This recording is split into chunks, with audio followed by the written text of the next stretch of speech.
Le transport des produits de l'érosion.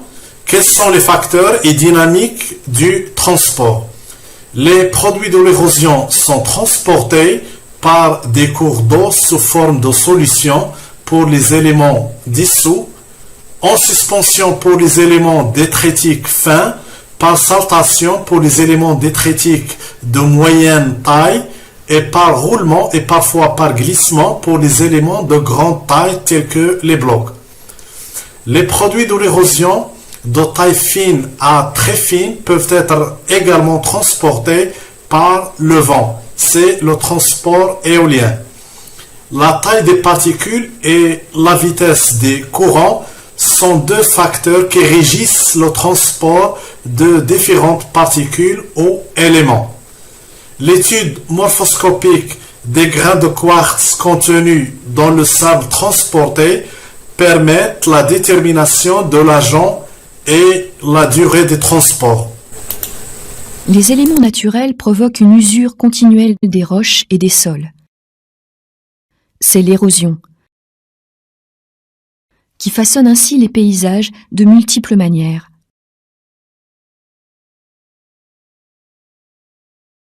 Les agents atmosphériques exercent une action physique ou chimique. Le vent emporte de fines particules du sol qu'il redépose parfois très loin.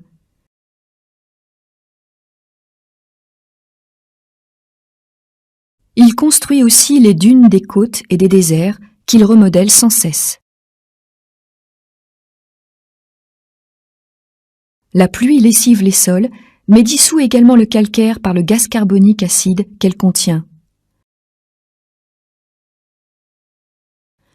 L'alternance gel-dégel fracture les roches. Les cours d'eau creusent peu à peu des vallées en V, surtout là où le courant est rapide et le débit important. En rabotant le socle rocheux sous-jacent, les glaciers modèlent de larges vallées en U que l'on peut observer longtemps après leur disparition. Chaque année, les milliards de tonnes de sable, de boue, de roches constituent une bonne partie des sédiments qui sont ensuite transportés par l'air et l'eau.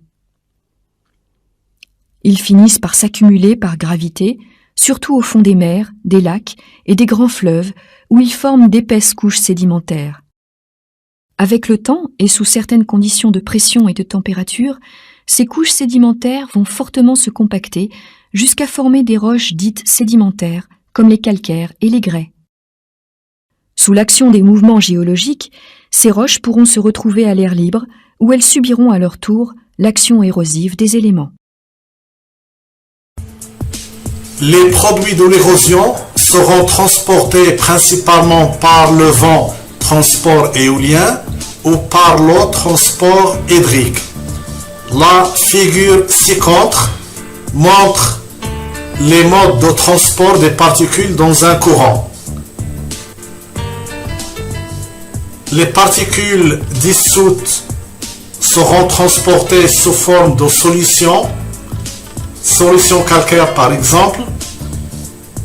Les particules les plus fines telles que les argiles ou siltes seront transportées en suspension, en saltation pour les galets, graviers et sable, soit par roulement pour les galets et sable également, soit par glissement pour les éléments les plus grossiers tels que les blocs.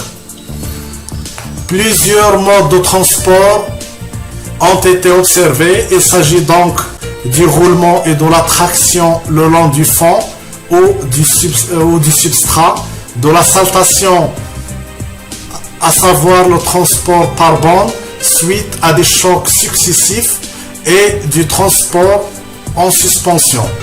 Les particules en mouvement par roulement, traction et saltation constituent la charge de fond, généralement formée de galets et de sable.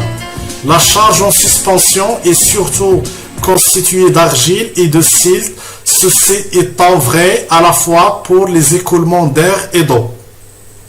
La charge en suspension est beaucoup plus importante dans les écoulements turbulents. En se basant sur cette documentation animé. On constate qu'une fois la vitesse du courant d'eau est forte, on assiste bien sûr à un transport d'éléments détritiques de différentes tailles, grandes, moyennes et petites. Une fois la vitesse devient faible, on assiste à un granoclassement horizontal des plus gros aux plus petits. Le courant n'est plus capable de transporter les éléments de grande taille. Ainsi, ces derniers vont se sédimenter et encore une fois, la vitesse devient plus faible. Les éléments de moyenne taille vont se sédimenter à leur tour et uniquement les petits éléments seront transportés pour se sédimenter par la suite une fois le courant devient encore plus faible. Concernant le transport des produits de l'érosion par les eaux courantes, on se pose la question suivante. Comment sont transportés les produits de l'érosion? Les éléments issus de l'érosion seront transportés de l'amont vers l'aval selon plusieurs critères, à savoir la taille des particules, la vitesse du courant d'eau et la pente ou bien le pondage. Les matériaux arrachés au relief sont transportés à l'état solide, éléments et particules de différentes tailles, ou à l'état dissous et soluble dans l'eau.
Concernant le transport des produits de l'érosion par les glaciers, on se pose la question suivante. Comment est assuré le transport des produits de l'érosion par les glaciers? En haute altitude, les reliefs sont soumis continuellement à une intense érosion par différents facteurs climatiques. Les roches éclatent et forment des éboulis, éléments détritiques de différentes tailles, qui vont être transportés loin de leur milieu d'origine.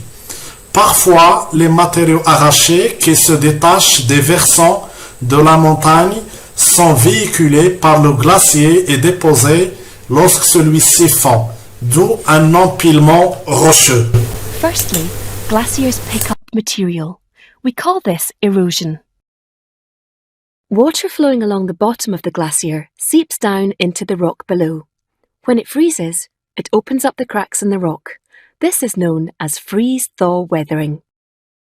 Then, as the glacier flows downhill, pieces of rock come loose and the glacier pulls them along with it. We call this plucking. Ouch! These rocks and stones scrape along the glacier bed like sandpaper, taking more rocks and stones along for the ride. This is called abrasion. Secondly, the glacier transports this eroded material as it flows downhill. Some of it is hidden inside or at the base of the glacier where it can't be seen, but sometimes it is transported on the top of the glacier. This is why glaciers often look dirty. As the glacier flows down a mountain, it gets warmer and starts to melt. Just like a snowman, anything which cannot melt is left behind. As the glacier melts, the rocks and stones fall to the ground. We call this deposition. By now, this material is a tasty mixture of rocks, stones, sand and clay, known as glacial till. The melted ice turns into meltwater and flows downhill to join a river or lake. Today, glaciers only exist in the coldest parts of our planet. But during the last ice age, glaciers existed in the UK too. Although the ice has melted, they have... Dans ce document animé, comme vous allez le constater, à ce niveau-là, la vitesse du cours d'eau est importante. Donc, le courant d'eau est capable de transporter tous les éléments de grande, moyenne et de petite taille. Effectivement, la vitesse du cours d'eau est importante. Au niveau 2, on voit que la vitesse du cours d'eau s'affaiblit, donc le courant d'eau est incapable de transporter les particules de grande taille, les éléments transportés sont uniquement de moyenne et de petite taille, alors qu'au niveau 3, la vitesse du cours d'eau devient encore plus faible, le courant d'eau transporte uniquement les particules les plus fines, alors que les éléments de moyenne taille se sont sédimentés également. Au niveau des grands fonds, la vitesse du cours d'eau est nulle et donc on assiste à la sédimentation par décantation des particules les plus fines.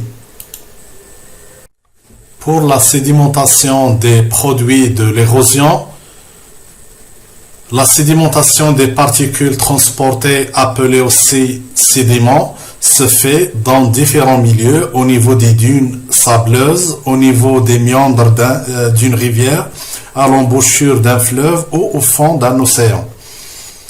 Les sédiments détritiques se déposent en fonction de leur taille et aussi en fonction de l'intensité du courant. La sédimentation chimique et biochimique est régie par les conditions qui règnent dans le milieu de dépôt. Bonjour à tous. Dans cette vidéo, nous allons nous intéresser au processus de sédimentation.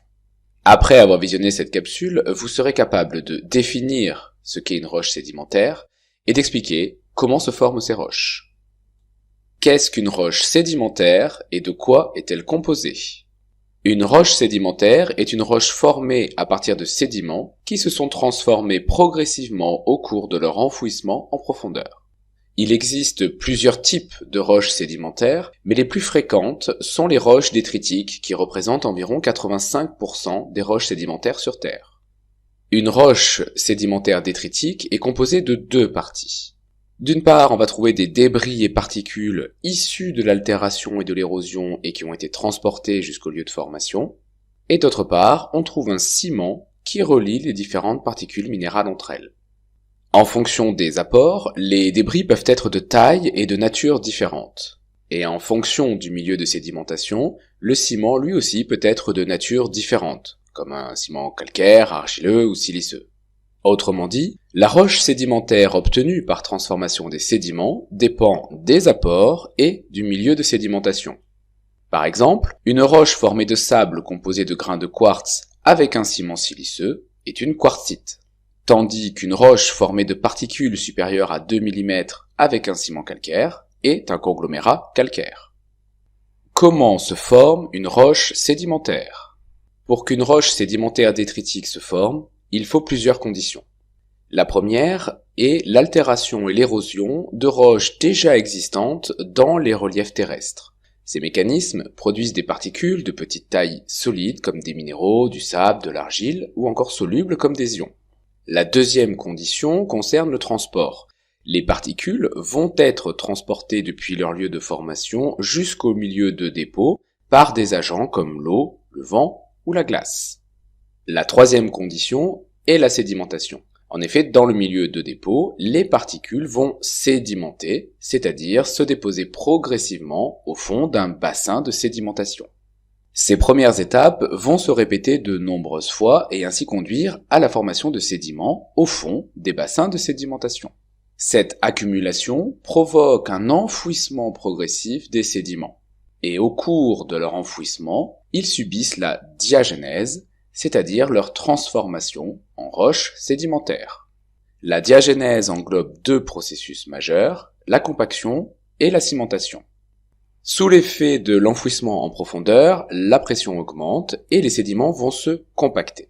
L'eau contenue dans les pores, c'est-à-dire les espaces entre les particules, va être expulsée. La compaction conduit ainsi à une diminution du volume et à une augmentation de la densité des sédiments. La cimentation correspond à la formation d'un ciment entre les différentes particules. Ce ciment est composé de cristaux qui vont se former dans les pores jusqu'à lier tous les grains entre eux. À l'issue de ces deux processus de compaction et de cimentation, on obtient ainsi une roche sédimentaire détritique dans laquelle tous les grains sont pris dans un ciment solide. En résumé, une roche sédimentaire provient de la transformation de sédiments en roches. Les roches détritiques sont les roches sédimentaires les plus fréquentes sur Terre. Une roche détritique est composée de particules minérales liées par un ciment. Le type de roche obtenu dépend des apports et du milieu de sédimentation. Les roches détritiques se forment à l'issue d'un processus en 4 étapes: altération-érosion, transport, sédimentation et diagenèse. Enfin, la diagenèse est le processus de transformation des sédiments en roches sédimentaires. Elle comprend la compaction et la cimentation des sédiments. En ce qui concerne la sédimentation fluviatile, on sait que de l'amont vers l'aval, la force du courant d'eau fluviatile transportant les produits de l'érosion s'affaiblit et par la suite, la charge se dépose en divers milieux nommés milieux de sédimentation. Quels sont les divers milieux de sédimentation? Quels sont les facteurs de sédimentation? Donc, les sédiments des fleuves sont des éléments détritiques de différentes tailles, à savoir les blancs, gravier, galets et sable. Cette sédimentation est caractérisée en général par un granoclassement vertical et un granoclassement horizontal. Les facteurs de cette sédimentation sont la pesanteur et la force des courants d'eau. Avec la sédimentation des produits de l'érosion, on distingue 3 domaines sédimentaires: le domaine continental sur le continent, hors de l'influence de la mer, au niveau des hautes montagnes, à savoir les dépôts sur les bordures des vallées, au niveau de la rupture des pentes, au niveau des lacs, au niveau des rivières, à méandres, au niveau des déserts. Le domaine intermédiaire représentant le domaine de transition entre le milieu continental et le milieu marin, à savoir l'estuaire, les plages, les deltas, les lagunes. Au niveau marin, ce domaine caractérisé par sa localisation qui est sous le niveau des plus basses eaux marines, hors de l'influence directe du continent. Il est caractérisé par ces 2 zones nérétiques et pélagiques, caractérisées chacune par leur propre profondeur. On assiste à une sédimentation calme dans les grands fonds.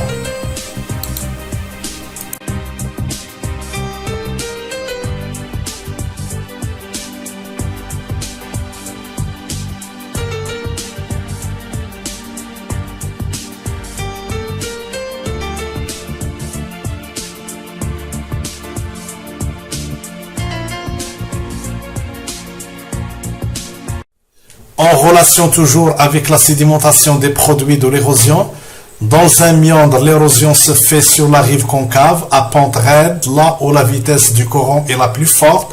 Au contraire, le dépôt des particules sédimentaires s'effectue sur la rive convexe, là où la vitesse du courant est la plus faible.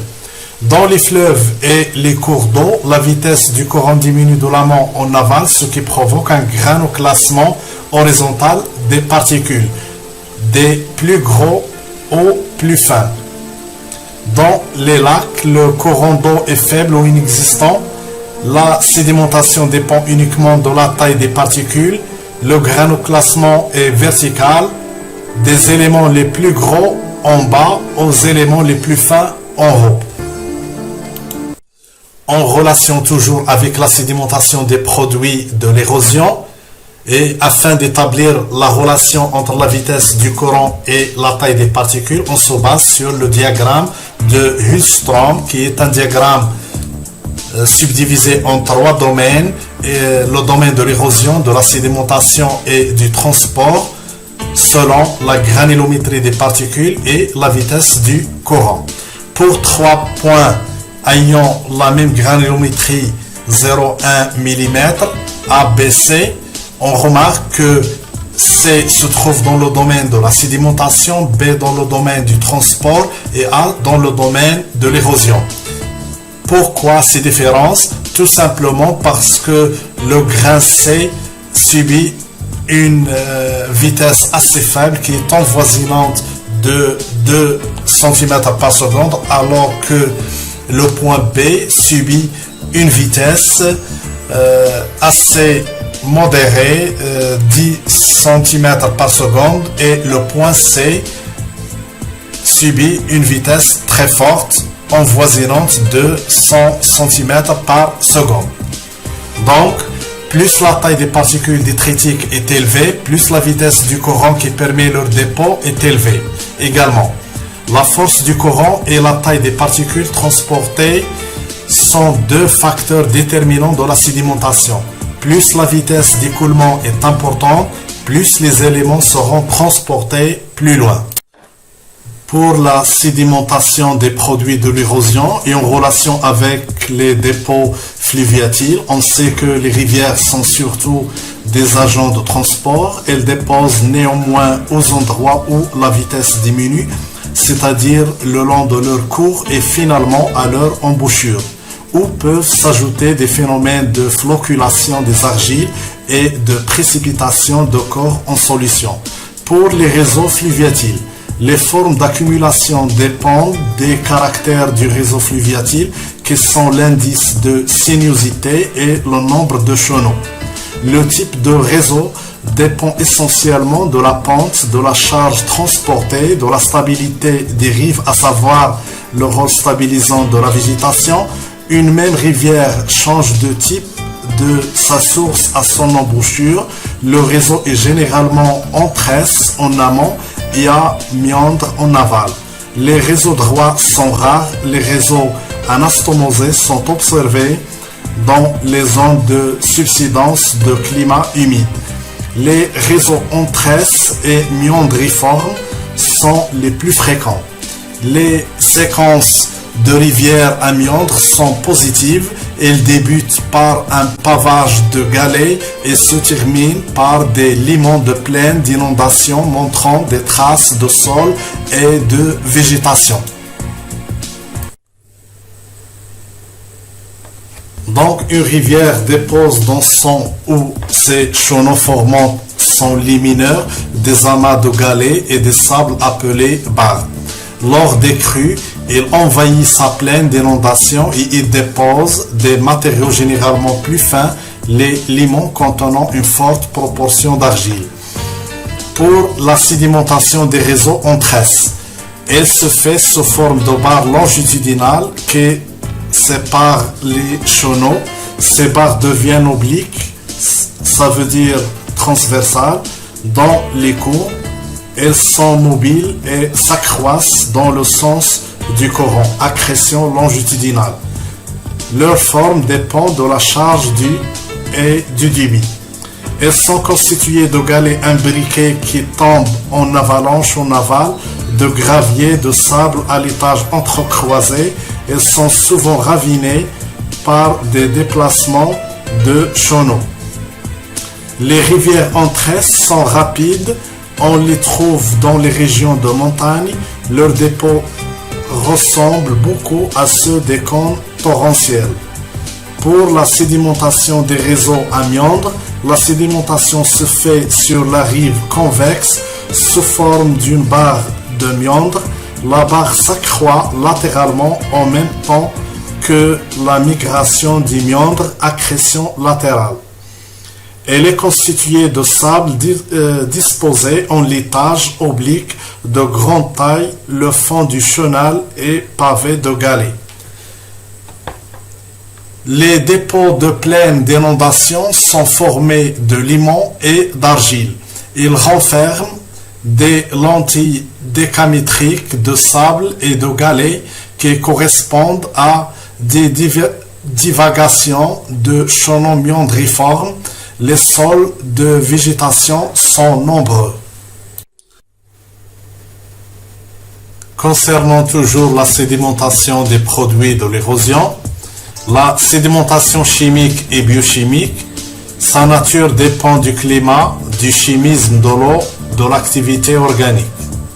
Sous climat froid, l'hydrolyse ferrique précipite en pissolite, les T siliceux de diatomée s'accumulent. Sous climat tempéré, il y a surtout précipitation de carbonate de calcium par mécanisme purement chimique ou par l'intermédiaire des organismes tels que les algues, les cyanobactéries, plantes supérieures, mollusques, etc.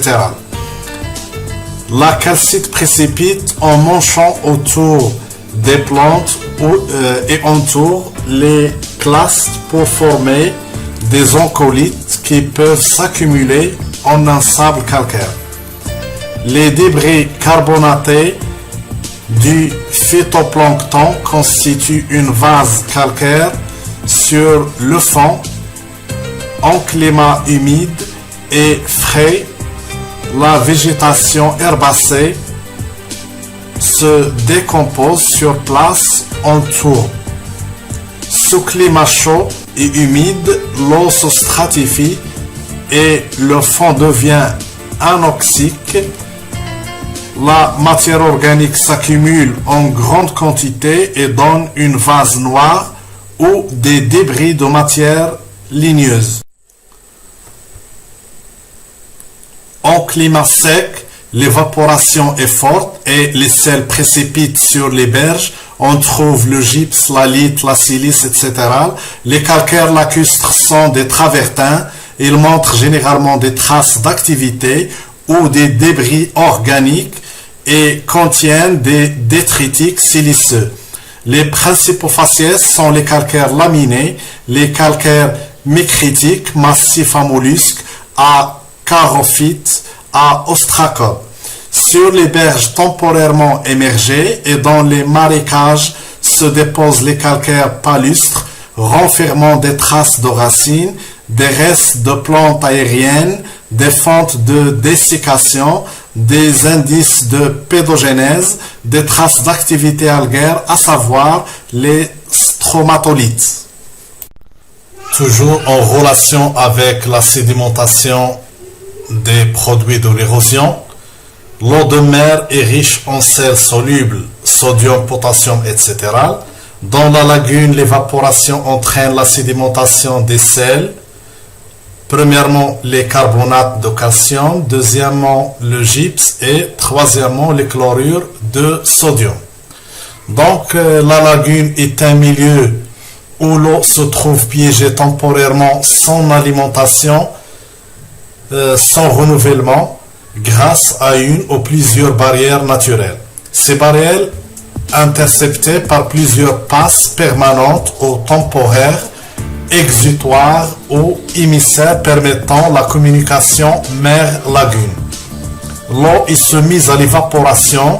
Les différents sels solubles dans l'eau cristallisent et sédimentent, donnant naissance aux évaporés, tels que le sel gemme et le gypse, par exemple. C'est une sédimentation chimique. Les conditions sont la température, la faible profondeur et pas de renouvellement de l'eau. Et on peut rajouter un autre critère, la teneur en éléments dissous. Les gens qui sont là aussi aiment la nature, les oiseaux, les lumières changeantes, l'introspection, puisqu'on passe aussi de grands moments seuls. Ma première expérience de travail dans cet endroit, c'était parce que j'avais besoin de trouver des petits boulots d'été. Aujourd'hui, je suis chanteuse, auteure-compositrice, j'en vis maintenant, mais j'ai jamais voulu arrêter le travail ici. Je pense que je ne me sentirais pas complète. C'est un métier ancestral, un métier séculaire, je crois que c'est depuis le 9e siècle qu'on exploite le sel de cette façon, et ça a très peu évolué, la manière de faire. C'est aussi ce que ça raconte de quelque chose qu'on a su préserver et qui nous demande en plus de préserver un territoire, un paysage. Il y a tout un écosystème auquel on fait extrêmement attention. Donc je crois que c'est à ça que je suis avant tout attachée. Ça me tient à cœur de faire ce métier et de pourquoi pas le transmettre aussi comme on me l'a transmis, parce que j'ai l'impression de prendre vraiment soin de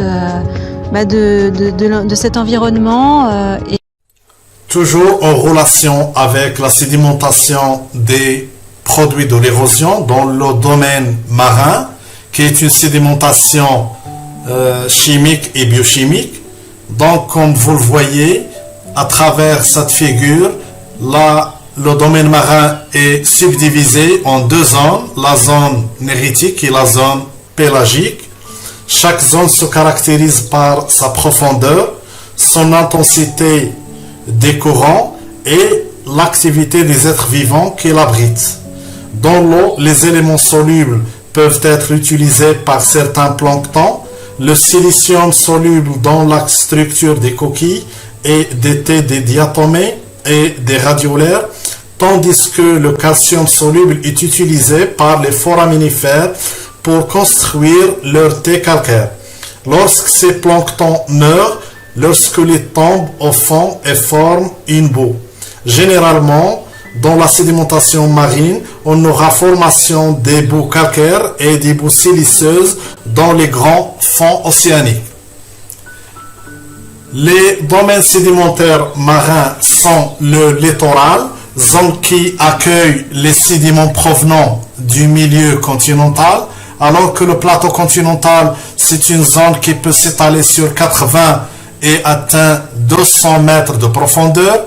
Le talus continental, sa pente est d'environ 5 degrés, permet le glissement des sédiments, alors que les grands fonds, on a l'absence du courant, ce qui permet le dépôt des éléments les plus fins. Donc toujours en relation avec la sédimentation marine des produits de l'érosion, les domaines sédimentaires marins sont le littoral avec une profondeur de 60 qui peut atteindre 60 mètres. La vitesse du courant est plus forte. Les sédiments, on a les blocs et les galets avec une taille entre 10 et de 56 mm. Pour le plateau continental, la profondeur peut varier de 60 à 200 mètres avec une vitesse de courant modérée. Les sédiments sont les graviers et avec une taille de 2 à 4 mm. Dans le talus continental, on peut atteindre une profondeur variable de 200 à 2000 mètres et une vitesse qui devient faible. Les sédiments sont les sables avec une taille variable de 0,063 à 1 mm. Dans les plaines abyssales, la profondeur peut varier de 2000 mètres à 5000 mètres. Ça veut dire de 2 km à 5 km. La vitesse est presque nulle. On a comme sédiment les boues, la taille de 0,04 à 0,05. Dans les grands fonds, à partir de 5000 mètres, ça veut dire à partir de 5 km, la vitesse du courant est très nulle. Donc, on aura comme sédiment des argiles avec une taille de 0,02 à 0,02 mm.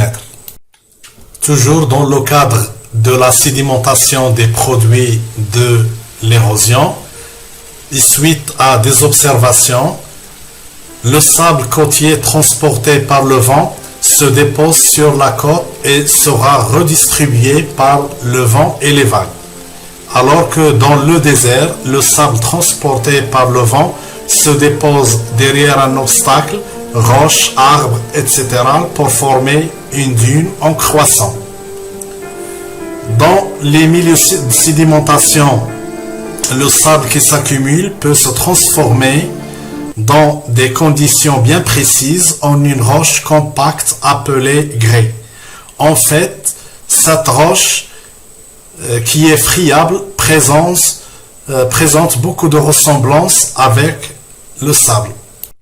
Dans un milieu désertique et en relation avec la transformation des sédiments en roches cohérentes, on remarque que les eaux de pluie riches en CO2 s'infiltrent entre les sédiments à l'intérieur de la dune de sable formée par des grains de quartz et des débris de calcaire jusqu'à atteindre une couche imperméable. Suite à l'acidité de ces eaux, on assiste dans un premier temps à la dissolution du calcaire entre les sédiments et dans un deuxième temps au dépôt du calcaire. Après évaporation de l'eau, suite à l'exposition de la dune à de fortes chaleurs qui caractérisent le milieu. Ce dépôt calcaire permet la cimentation des grains de sable qui se transforment en roches cohérentes appelées grès. La diagénèse, à savoir la transformation des sédiments en roches cohérentes. Dans les milieux de sédimentation, après leur dépôt, les sédiments meubles s'accumulent, se compactent, perdent de l'eau et se cimentent. En fait, les dépôts sédimentaires, par leur propre poids, exercent une pression sur les particules. C'est le phénomène de la diagénèse qui est l'ensemble des transformations physico-chimiques que subissent les sédiments pour se transformer en roches sédimentaires cohérentes. Si ces roches se superposent les unes sur les autres, elles forment des strates. Quelles sont les caractéristiques des roches sédimentaires et comment se forment-elles? Comment reconstituer l'environnement de formation? Les conglomérats, les grès et les pélites sont des roches sédimentaires détritiques. Les roches sédimentaires sont constituées d'un assemblage d'éléments d'origine diverses et inclus dans un liant. Le liant est un ciment, si l'on y observe des cristaux au microscope. Sinon, c'est une matrice.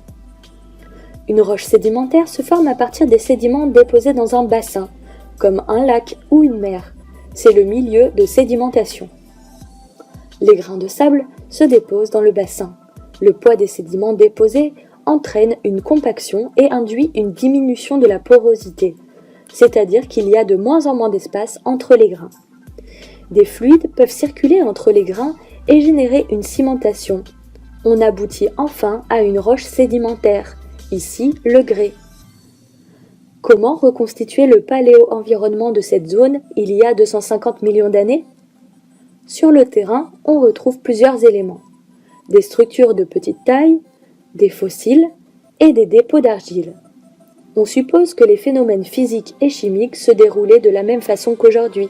C'est le principe d'actualisme. En appliquant ce principe, on peut supposer qu'il y a 250 millions d'années, il y avait au niveau des Vosges une zone en bordure de bassin sous un climat tempéré. La transformation des sédiments en roches cohérentes. Les dépôts sédimentaires sable et argile, par leur propre poids, exercent une pression sur les particules. Les couches se compactent et se stabilisent. L'eau est chassée, c'est la déshydratation. On parle de la diagénèse par compaction. La compaction, c'est la consolidation des particules de sédiments qui s'accumulent les uns sur les autres pour donner une roche compacte. C'est un processus physique. La cimentation, c'est la précipitation des minéraux dissous après échappement d'eau qui vont par la suite souder les autres particules de sable, formant ainsi une roche sédimentaire bien cohérente. L'observation d'un échantillon de sable et d'une roche cohérente, le grès, nous permet de dire que cette dernière peut résulter de la consolidation du sable et également le conglomérat peut résulter de la consolidation des galets. Premièrement, on aura accumulation de couches de sable dans le milieu de sédimentation, puis on a un enfouissement et compactage suite à une augmentation de la pression en relation avec la profondeur, et puis on aura un échappement de l'eau entre les sédiments par entassement d'autres sédiments qui recouvrent le dépôt. Puis les minéraux dissous précipitent entre les grains de sable suite à l'augmentation de la température en relation toujours avec la profondeur, et puis transformation du sable en grès qui est une roche compacte. Pour mieux comprendre la transformation d'un sédiment meuble, l'argile, en une roche compacte, l'argilite, on fait appel à l'illustration graphique suivante, qui représente la variation de la température, la pression et la porosité en fonction de la profondeur. La température est représentée par l'axe rouge, alors que la pression est représentée par l'axe vert et la porosité est représentée par l'axe violet. La porosité représente les espaces entre les grains. Donc, comme vous le constatez, la température et la pression augmentent avec la profondeur, alors que la porosité diminue avec la profondeur. Ce qui explique donc que les dépôts sédimentaires, sable et argile, par leur propre poids, exercent une pression sur les particules. Donc, les sédiments s'enfouissent lentement et on observe qu'avec la profondeur, la porosité diminue, donc élimination de l'eau par entassement, donc les grains se rapprochent entre eux. En s'enfouissant, les grains d'argile se rapprochent les uns des autres et sont lentement transformés en une roche plus ou moins compacte, l'argilite. Dans ce cas de l'argilite, on remarque qu'il n'y a pas de cimentation. Merci pour votre attention et à la prochaine vidéo, Inch'Allah.